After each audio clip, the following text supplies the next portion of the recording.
बिस्मिल्लाहिर्रहमानिर्रहीम। ये गार सौर है। इस वक्त मैं गार सौर के अंदर हूँ। यहाँ पे कोई दो भाईजान बैठे हुए हैं।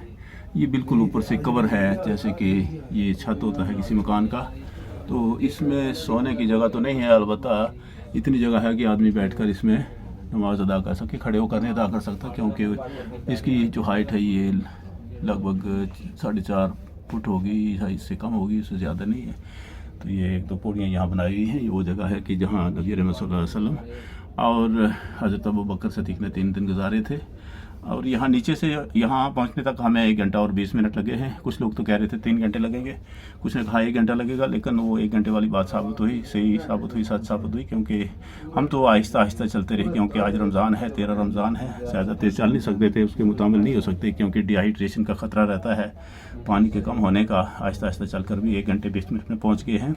जो आने वाले हजरात हैं तो उनके लिए ये इन्फॉर्मेशन है कि आपको, अगर आप बहुत आहिस्ता चलेंगे फिर भी आप 1 घंटा और 20 मिनट में आप नीचे से यहाँ तक पहुँच सकते हैं। और यहाँ पर वज़ू के बंदोबस्त के लिए 5 रियाल की एक पानी की बोतल मिलती है। ये भाई साहब कह रहे हैं कि अगर आपने वज़ू करना है यहाँ पे तो 5 रियाल की एक बोतल पानी की लेकर वज़ू करें और उसके बाद आप नमाज यहाँ अदा करें, नफल अदा करें, तो इंशाअल्लाह ताला असल ज़िंदगी तो ये है कि इंसान 5 वक्त जो वक्त पे नमाज़ पढ़े।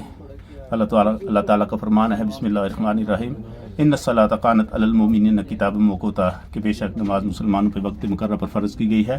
तो गार सौर को देखने का इश्तियाक़ था, अल्लाह तबारक व तआला ने इसको कबूल फरमाया। और भी रमज़ान के महीने में तो अल्लाह तबारक व तआला से दुआ है कि हमें ज़िंदगी और इस दुनिया और आखिरत में कामयाबी नसीब फरमाए। असली कामयाबी तो आखिरत की कामयाबी है, दुनिया की कामयाबी तो ये बिल्कुल आर्जी है। तो इसलिए दुआ है ये कि दुनिया और आखिरत की दोनों की कामयाबी से हमें अल्लाह ताला हमकिनार करे। वाखिर दावाना अल्हम्दुलिल्लाहि रब्बिल आलमीन।